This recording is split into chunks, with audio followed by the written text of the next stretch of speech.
Do you have any proof or evidence that I am actually having an affair with another person and that this baby is not ours? My husband, Theo, looked as if he had won the fight when I asked him that question. Yeah, of course I do. In fact, I did a DNA analysis already without telling you. And saying that, my husband took out some documents from his bag. Apparently, the documents were the results of the DNA analysis. Here, read this part here. My name is Margaret, and I am 32 years old office worker. I have been married to my husband, Theo, for 3 years now. I first met my husband from the university's tennis club. I was in a relationship with my husband, who was a few years older than me, but when he graduated and got a job and was transferred to another area, we gradually fell apart and ended up breaking up once. Several years later, after I graduated and began working at the office where I work now, I reunited with my husband once again when the tennis club had a reunion for the first time in a long time. Since we had both grown up and our ways of thinking had changed, once we met again, it was a fresh feeling, and we hit it off and began going out again. Then, my husband proposed to me, and we got married. Since then, although both of us worked and had busy working schedules, we have been making it work. Of course, we had our occasional fights, but since we had known each other for so long and we knew each other so well that it was easy for the both of us to apologize to each other after the fights. Then, I finally became pregnant. We were having difficulties to have a child, and we were getting impatient. But in the end, I am really glad that we were able to have a child. My husband loved kids, so he was very happy when he found out that I was pregnant.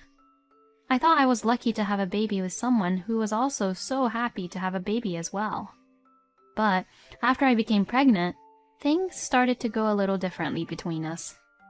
My husband was busy with work even while I was pregnant, and he came home quite late frequently. At first, I thought that it wasn't his fault and we had no choice because it was his job. It's not like my husband did want to work overtime either. So, he would definitely be annoyed if I complained about it. But as my stomach grew little by little, I got a little worried about Theo. And my anxiety also grew, which is why I couldn't really hold back and talked to Theo about it once. Hey, can't you come home a little earlier? What? I know that work is important to you, but I get a little lonely when I am always alone. Hearing these words, my husband looked a little annoyed. Yeah, but even if you say that, you know that I'm working, right? And it's not like the baby is going to be born anytime soon, right? Well, that's true, but it was true what Theo had said, and I am still working too.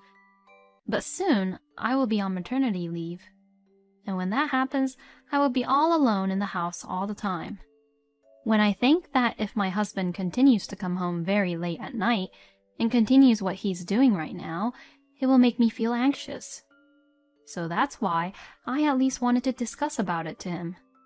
When I kept being quiet with an anxious look on my face, my husband noticed it, and he made an annoyed face again. All right, I'll ask my mom to come over during the day. Will that be okay for you? The way he said it was a little cold, but I appreciated the fact that my husband would ask my mother-in-law, Laura, to keep me company. My parents live in a different rural area and they are pretty far away from us, so it was tough for me and my parents to visit each other. Instead, Laura lives very close by with only a 10-minute walk from our house. So, Laura would come visit us frequently in order to support me. She helped me a lot when I was having a hard time with morning sickness, and I really appreciated it. But my husband, perhaps getting reassured by the fact that his mother frequently visited and took care of me, began working overtime and went to dinners with his colleagues to go out drinking more frequently. Recently, even working during Theo's days off has become a normal thing for him. Laura would come often, but it's not like she can visit every day. I was a little angry at Theo, wondering what he was thinking by prioritizing his work instead of being with me. I understand that he is trying his best to work really hard and earn enough for our baby, but I still wish he would consider his priorities a little more. And yesterday was actually my due date, but my husband probably forgot about that and just stayed the same. I got a little mad and deliberately said this in a way that he could hear me. "Oh, I wonder if our baby will be born yet. My due date was yesterday." Then, my husband, perhaps because he was too busy getting ready for work in the morning, ended the conversation and went to work by saying, "Well, you're not in labor yet, so not yet, I guess." Why couldn't he understand that I was being nervous and anxious? I simply wanted him to just understand how I felt. And besides, I have always told my husband about how I felt when I was having a hard time. So it's not like I have always been holding back or ignoring my own feelings. I have been telling him about my anxieties all this time. But Theo seemed to think that there was nothing wrong with it, or that there were many pregnant women in the world and that I should just gather information on the internet or something and stop being nervous or anxious about it. Probably, my husband did not really understand that we, pregnant women, risk our own lives to have babies. I mean, I still remember how Theo was so excited when he found out that I was pregnant. Why did he gradually become colder and colder towards me? That part was confusing me a lot. After seeing my husband off to work, and as I gave out a huge sigh, I suddenly started to feel pains in my stomach and had contractions. I called the hospital and was told that the timing between each contractions were still long and that I would have to wait and see. I prepared my luggage for the hospital and laid down on the couch. In the meantime, I called Laura and Theo just in case. Laura came right away, but my husband just said, "All right," and that was it. I was so angry at him, but I decided not to worry about it and concentrate on myself. And gradually, the timings between each contractions became shorter and shorter, so Laura drove me to the hospital. And then I got hospitalized. Laura understood my anxiety and how nervous I was, so she stayed with me as much as possible. The pain hurted so much that I thought I was going to faint anytime soon, but I was able to endure it because Laura kept on calling out to me. Laura was there for me throughout the day and took care of me, so by the afternoon, she looked a little bit exhausted. So I asked Laura to go home for the night. "Are you sure?" "Yes, I am. Actually, I am really grateful to you for staying with me all day today. Looking at the time, Theo probably would have finished work and he would be here soon." "Is that so? Okay then, I guess I'll head home for today. Good luck, Margaret. Thank you very much for all your help." But no matter how long I waited, my husband never showed up at the hospital room. What on earth is he doing? I sent a text message, but he didn't even read my message. The nurse even asked awkwardly, "Is your husband on a business trip or..." How is it possible that at such an important time like this that I couldn't even get in touch with him? Then, the next morning, I received a reply from Theo. "How's it going? Is our baby born?" Huh? What the hell is he talking about? First of all, he should have come to see me in the hospital yesterday. Even though I managed to suppress my feelings, I couldn't really hide how irritated I was. I replied back angrily, saying, "Not yet. Hurry up and come to the hospital first," and turned off my phone. Just seeing my husband's response was already making me angry. Then, the pain got so bad right away that I totally forgot how Theo had irritated me. Apparently, my husband arrived an hour after I replied back to him, and walked into the delivery room while I was frantically trying to give birth to our baby. I think I caught a glimpse of my husband, but he no longer mattered too much to me, and I just focused on pushing out our baby. My husband just stood there in the room and just watched me pushing for our baby. Halfway through the delivery, the nurse asked my husband to say something to me to help ease the pain, but he just mumbled, "Oh, and to me, that was just distracting me from pushing. I was trying to focus, but he wasn't helping at all. My husband just being there annoyed the hell out of me. Besides, I saw my husband yawn through the whole thing while I was sweating and trying my best to push. I really couldn't believe him. I knew I was out of my patience, so I gasped for breath, pointed to the entrance, and said, "Get out!" to my husband. I was so focused on the delivery that I said it in a weak voice, but my husband heard me, and he widened his eyes and left the delivery room. Everything about this really sucks. Why did I marry such a man like him anyways? After that, with my husband gone, I was able to concentrate, and I was able to safely give birth to our baby finally. Our baby was a healthy boy. I finally finished giving birth and almost blacked out, but I was relieved to see my son crying with energy. He is my beautiful son. He was born at last. My sweet, sweet son. The nurse called my husband, who was outside the delivery room, in and handed our son to him. My husband looked scared, but he held him in his arms. I'll just put his earlier attitude aside for the moment and appreciate the fact that my husband had finally become a father. As I watched my husband hold our sweet son in his arms, he said something in which I couldn't believe my ears. Huh, he doesn't look like me at all. Whose son is this? With that, my husband gave our son back to the nurse and left. Both the nurse and I were completely speechless.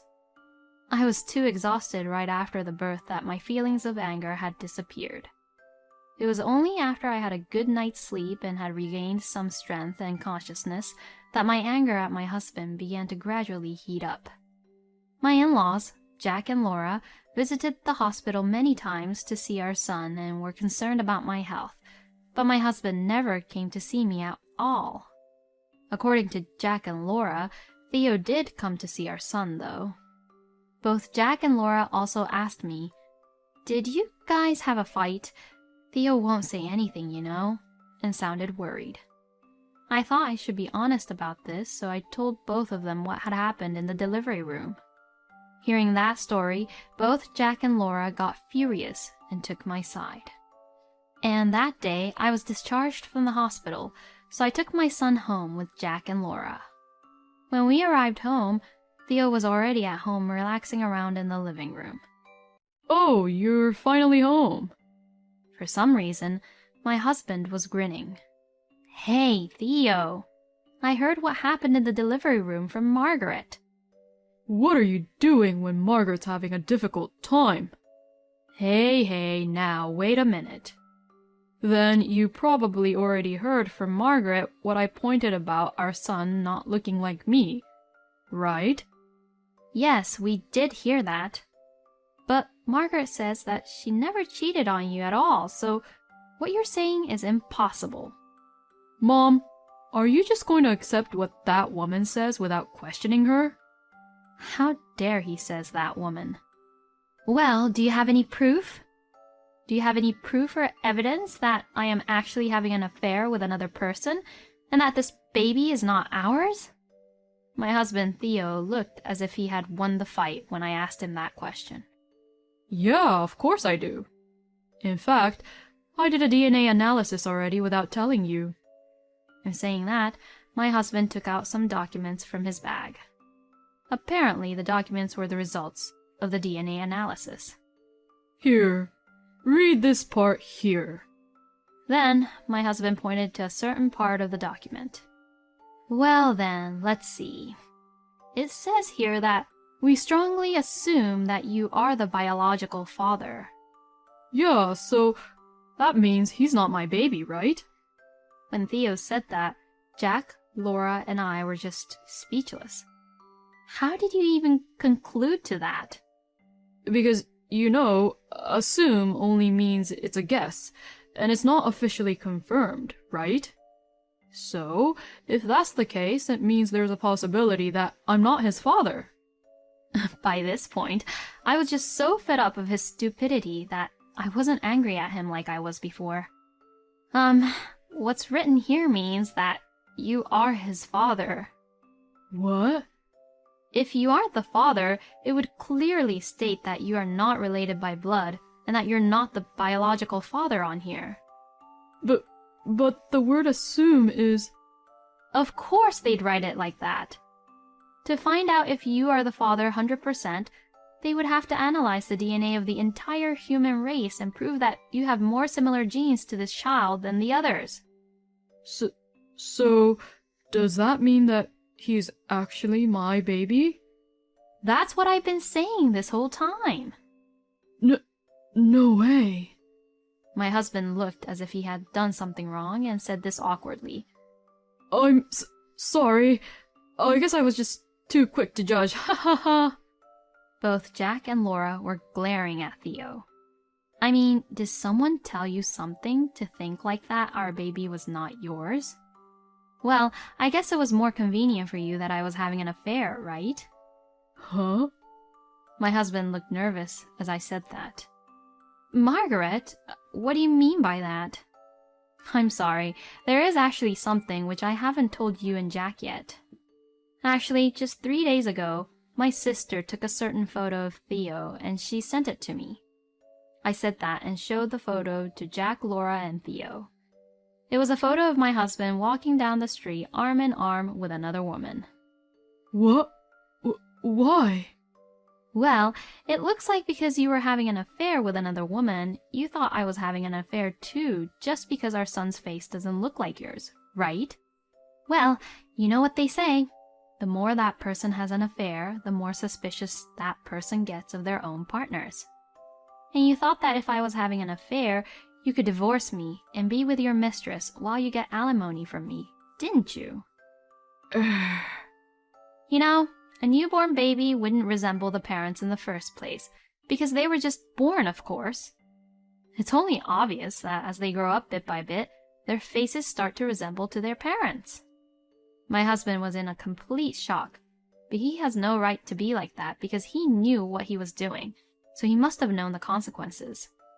I said to him once and for all, let's get a divorce. Oh, and I'll obviously get alimony and child support from you. No way. Can't you rethink about the divorce? When my husband said this, Jack began to slap him. You're such an idiot. After how you've been treating Margaret like that, now you don't want a divorce, huh? Stop being selfish. That's right. You did something that can't be undone for sure. You deserve this, Theo. Even Jack and Laura were both on my side, and my husband seemed to realize that there was no way he could win anymore. After that, our divorce was finalized without any problems. I filed for alimony and child support from my ex-husband, and also alimony from his mistress. It seems that Theo's mistress was his colleague from work, and both of them were demoted and transferred to different locations, and they both had their salary reduced. Theo is now living poorly in a place where he doesn't know anybody, and paying me alimony and for child support. He deserves what he got. Oh, and Jack and Laura had cut ties with Theo. On the other hand, I am now a single mother, but I have no financial problems because I was allowed to take enough maternity leave at my company. Since returning back to work, I have been working hard and earning enough money for my son. I will continue to take care of my son, who is my treasure, and do my best to raise him properly. Thank you for watching until the end. Please subscribe to our channel. We hope to see you in our next video.